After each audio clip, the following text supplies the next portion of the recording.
à tous! Je voulais dédier ce premier épisode de Et si on étudiait au grand Alan Rickman, malheureusement décédé d'un cancer en janvier 2016, qui interpréta avec brio le rôle de Severus Rogue, professeur de potions apathique et solitaire. Cet épisode sera divisé en deux parties, et dans cette première partie nous allons étudier son enfance et sa vie à Poudlard. Mais avant de commencer à parler de sa vie, penchons-nous un peu sur l'étymologie de son nom. En anglais, son nom est Severus Snape, soit les mêmes initiales que Salazar Serpentard, un des 4 fondateurs de Poudlard.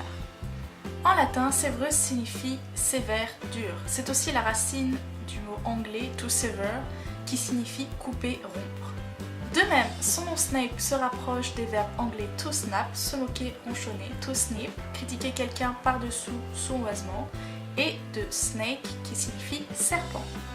En français, le nom Snape a été traduit par Rogue, qui pourrait se rapprocher vaguement du mot anglais rogue, signifiant scélérat, solitaire, coquin.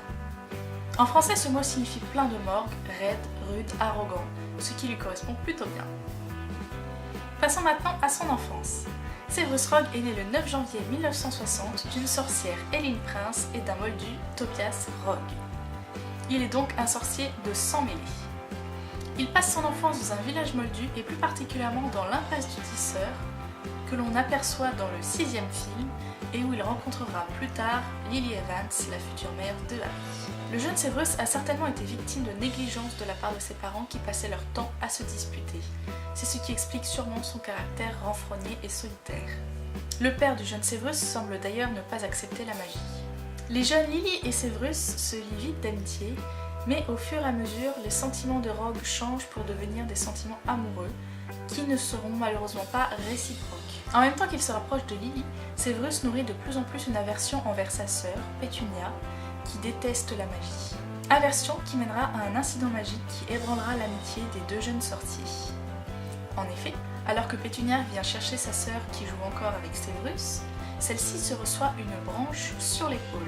Lily accusera directement Rogue d'avoir utilisé la magie afin de blesser sa sœur.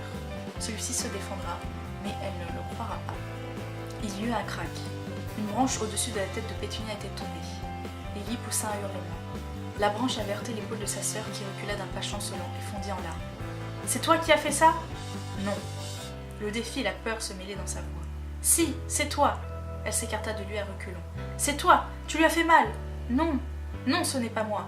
Mais Lily ne se laissa pas convaincre par ce mensonge. Passons maintenant à sa vie à Poudlard. Rogue rentre à Poudlard en 1971, et alors que Lily est envoyée à Gryffondor, le Choixpeau magique décide de l'envoyer à Serpentard, maison dirigée à l'époque par le professeur de potions Horace Slughorn que l'on retrouvera dans le 6e livre. Pendant cette période, Severus reste le meilleur ami de Lily.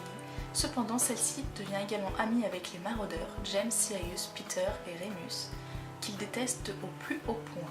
D'une part parce que pendant sa scolarité, il fut humilié par James et Sirius, et d'autre part par jalousie envers James, car Lily lui trouvait des qualités que lui-même n'avait pas. Curieux des absences répétées du jeune Lupin les soirs de pleine lune, Sirius décida une nuit de les suivre sous le sol cogneur jusqu'à la cabane hurlante. Il fit alors la rencontre de Lupin sous sa forme de loup-garou et ne eut sa vie sauve qu'à l'intervention de James. Cet événement renforça encore sa haine envers James car il passa une fois de plus pour le héros.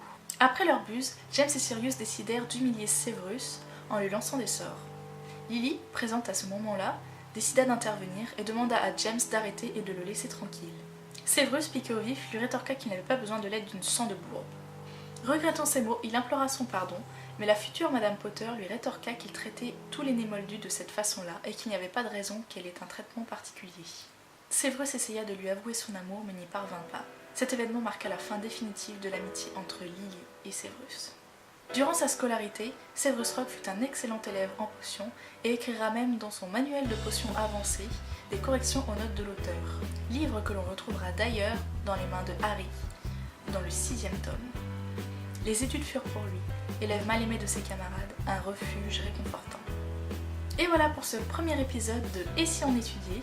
J'espère qu'il vous aura plu. N'hésitez pas à laisser un commentaire sous la vidéo et un pouce en l'air si ça vous a plu. Moi je vous dis à une prochaine fois. Bye!